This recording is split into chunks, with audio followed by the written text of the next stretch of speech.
Hi everybody, I'm Brent Stafford and welcome to another edition of RegWatch on GFN.TV. We're here in Warsaw, Poland for the Global Forum on Nicotine, the annual conference on safer nicotine products and tobacco harm reduction, celebrating its 10th anniversary this year. Joining us today is Samrat Chowdhery. Yep. Hi, Brent. Hi, it's good to see you again, finally in person actually. Yep. Thanks for coming back on the show. You are a consumer activist. What does that mean? Well, what it means is that I am one of those long-term smokers who tried everything to quit to a point of really being frustrated and not even believing that you can quit. And then came along e-cigarettes within a week without realizing, with all that effort that went into other ways of quitting, I was off cigarettes. And that was like a eureka moment for me. And from then on, my health improved. I could, my taste buds were back. My mom, because my dad was a long-term smoker and then I was, she was like, in 40 years, the house for the first time doesn't stink anymore. So, it was not just me who saw the immediate health benefit, but also people around me were happier. So, was there any health problems in your family? No, yes, my father was a long-term smoker and then he quit. And after 8 years is when he was diagnosed with lung cancer. And every time we would take him to the doctor and the first thing they would say, oh, but he's a smoker, right? And I was like, no, he's quit 8 years ago. Then the doctors would say, but if I look at his vitals and his scans, I see a smoker because, that's the damage that's being caused. So that was quite disastrous. I just didn't want to repeat the mistakes, and learn from that, and at least not that mistake. So I did really very seriously try to quit, but it's just not easy. I went to a medical specialist and I got some 17 medicines which would make me feel woozy and not being able to operate. It's, it's not easy to quit. Vaping really worked for me. And then I thought, okay, why shouldn't others also have that opportunity or at least the option? Whether it may or may not work for everyone, right? But people should have the option to try it and see if it does. And for all the studies that were being published and the scare stories, I have my own health, right? I mean, that's the relationship which I would really trust. If I can climb stairs suddenly, and which I couldn't earlier, and if I can go for 40 kilometers cycle rides, which I couldn't go earlier, that's meaningful difference. I know then it's working for me. Now, you're from India? Yes. And was it easy to find product in India at the time? Well, see, so we were small communities like Facebook groups or WhatsApp groups, and these were like counseling centers. These were like consumers helping other consumers. Okay, so what do you smoke? How much do you smoke? What kind of a device you like? They were, these were like cessation experts. These were helping people quit, and it was just like a community. So we would order from outside, from China, Fast Tech, which I think closed shop last year, which is quite, iconic for us. I mean, and that's how trial and error. There was a steep learning curve. Now, of course, we have devices which are just, pick and use. But earlier, you had to invest some effort. But it was still worth it because, the health benefits were tremendous. So when was this that you found vaping and you quit? Well, see, I first tried vaping, I think, around 2011 or 12. Because those devices were like really very fragile and very expensive. So I would pick one up and then in 3 months it would conk off and I would like, okay, now I need to save some money and get another one. So it wasn't that easy. So I was on and off, and it was, I think it took me almost 2 years to completely get off cigarettes. Because I found a good device, sturdy one, which would which could be long-term solution. So to that argument that most vapors are also dual users, but that dual use also exists with gums and patches, right? Like, so that it's a phase.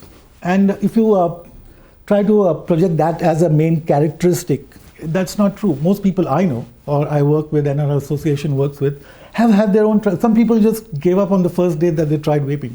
And some like me took a long time, but did finally.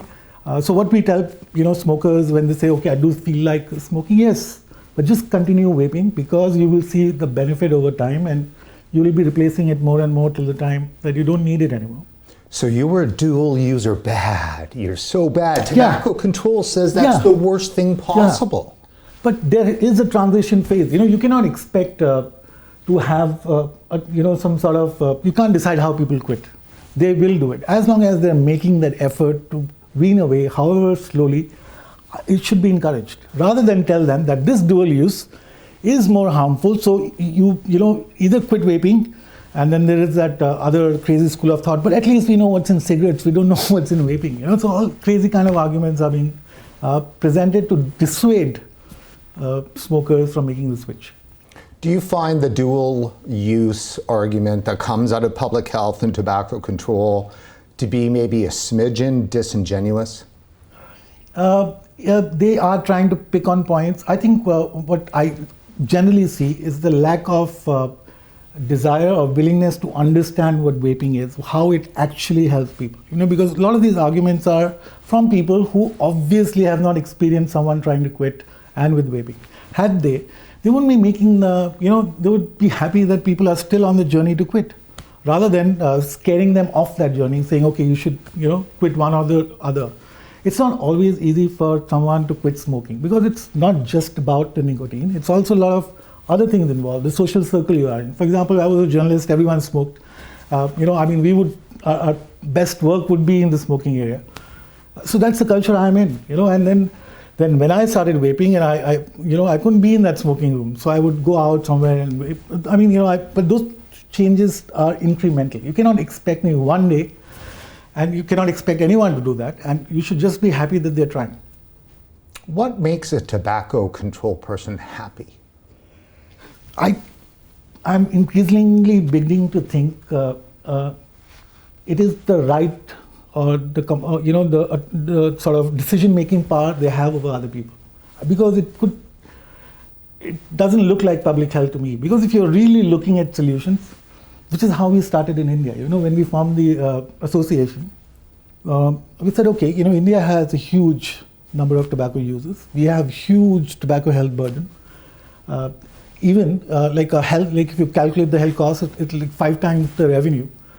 We are a country, we don't have public health care, widely accessible one. So in a situation like that, harm prevention would be really welcome. But then there are wheels within wheels, and the government is itself involved in the tobacco trade, and then you have the Bloombergs and the WHOs saying, okay, go for it, ban it, and So it was quite shocking when the ban came, when India did ban it. And that was in 2019? In 2019. Like a quick chronology of events. In the beginning of the year, Juul announced that it would officially launch in India. That sudden motion, a lot of things. A new health minister came in who actually has been a long-term WHO advisor who happened to get into politics. So he's actually a WHO man. He's quite indoctrinated in the whole prohibitionist, kind of a, if we can ban it, let's ban it, and then the problem will go away. It'll obviously not go away, and now we have a bigger problem than when we started out, and we'll come to that. And then in 2019, they banned it first through an ordinance, which didn't have to pass through Parliament. And then 3 months later, it was brought to Parliament, where the health minister began by saying that, okay, you have 500 people here. I invited you to look at e-cigarettes, and none of you have even seen these products. So they don't know. And you have to see some of the arguments being made. One politician, a well-known one, this has meth, this has crystals in it, and weird kind of stuff. One came up with an argument that since it is good, it must be bad. So that kind of really ill-informed, people were then asked to, the way they were sold was WHO is saying it. So, and in developing nations, WHO carries a lot of weight. I think people don't give enough credit to the word control in tobacco control. I think that says it all. Yeah, that's what I was saying right on. I think but how did we get here? Sometime I wonder. I think because, the smokers' rights were eroded, and then everyone, the whole thing was sold as, okay, it's the secondary harm, so therefore you cannot, and then those rights kept becoming more draconian to a point where smokeless tobacco gets banned in non-smoking areas. What's the logic in that? And then lack of respect for that individual who's using tobacco. Now we are in a strange situation that we have more respect for people, for drug users, but not for tobacco users, when more people die from tobacco use. And, on one hand, we say, the US Surgeon General, I think, said it's more addictive than heroin or cocaine. Would you tell a cocaine or a heroin addict, just quit on your own? Or not, give them proper You won't do that to that, but with tobacco users, you suddenly expect, or the policies are being framed in a way which assume that if we tax them more, then they will stop doing it. It is addiction, it is dependence. You cannot come at it with things which will only make the problem worse. Because that person is going to buy something cheaper from the illegal market, which will cause more harm. So I don't see how you're helping. In your experience, do you think there could be maybe underlying this lack of respect, lack of dignity, and so forth that tobacco control exudes towards smokers? Could that be because they somehow can't separate the smoker from big tobacco? I think when FCTC was formed in 2003, they did have big hopes that they would be able to tackle this issue, right? I think over the years, as the number of smokers never went down, it's still over 1 billion, they tried to, reason to themselves why they should exist, when the problem that they are trying to deal for 20 years is just where it was, or worse, perhaps. So then come these ancillary arguments of trying to justify why they're doing what they're doing, and nowhere. So we have one of the most famous or well-known tobacco control experts in India is on record saying things like, but smokers anyway, only 5% of them quit. So let's just leave them aside. Let's just, forget about them. Let's just focus on kids. That's 270 million people he wants us to just forget about. And these are tax-paying people. They pay tax on the most tax on a product. And they are your people. So is that then the concept that let's just breed the smokers out? Yeah, why should they are a lost generation, they are lost people. The moment you touch a cigarette, you are a tobacco industry shill, or you are not someone that should be considered. So now you are a population which we want to just throw into the sea if we could. And let's just focus on kids not coming in. But one of the reasons I started smoking was because my dad was smoking. I would pick up those stubs. So just ignoring 1 billion people is also not, I don't see how that is good strategy. But not once have I seen sympathy, or at least empathy for smokers. These are the people you've been mandated to protect the lives of. By restricting options, by you're taxing them, you're pushing them into no smoking zones. I'm not against any of these measures. What I'm saying is that there has to be a more humane way to tackle the problem. It's not that we have not done it in drugs control, we have, and there has been great success. So we know it works, and it's just that tobacco control needs to start thinking like drugs control, and I'm not sure why people from there are not advising. The UNDP program, has the autonomy of the user at the center of its policy making. Drug users are regularly part of their COPs or the meetings, but not in tobacco. When we last had you on the show in 2021, it was to talk about some of the activities of Mr. Bloomberg. Yes. And has that influence grown, and what's been the impact? So the THR side, the tobacco harm reduction side, the way the game is designed, we as consumers are delegitimized. Article 5.3 thrown at us. We cannot even go meet our officials, right? Like our representatives, we as consumers cannot meet because I was a KC scholar, and I did a scholarship where I was trying to figure out if risk-reduced solutions can work for the BD and the Kenny users, which are actually the largest. Cigarette use is just 10-11% of the overall tobacco use. So if you're going to solve or look at the problem, we have to look at those people. So my project was on that, but that makes me a tobacco shill because that money, 5 organizations back, somehow is linked to tobacco. And so they would use an argument like that to discredit us. Which forces, correct me if I'm wrong, really a lot of consumers who experience the issue that they're never at the table, because consumers are never at the table. Yeah, and they say that the tobacco industry has been creating these astroturf organizations, which is, I'm not denying that's not true. And for long, they have tried to, help a consumer movement grow. But who would really defend trying to smoke and die from it? There are consumer smoker groups, and I have nothing against them. People have all the right to demand the rights they think are fair to them.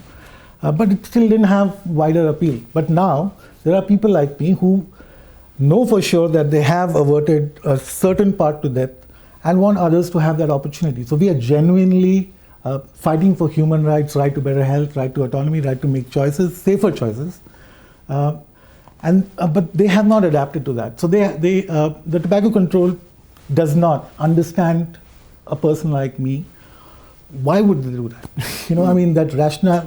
So there was a paper published in tobacco control, and it somehow painted INCO, like the organization, which is an umbrella organization representing about 30 national consumer groups, as the fulcrum of evil, as taking money from PMI. And we are all, people from different walks of life. We have nothing, no connections with the tobacco company. Having said that, though, we cannot get funding. If we come up with a project, let's say, okay, let's try, a pilot THR program, let's say in a village we adopt one, we would not be allowed to do that.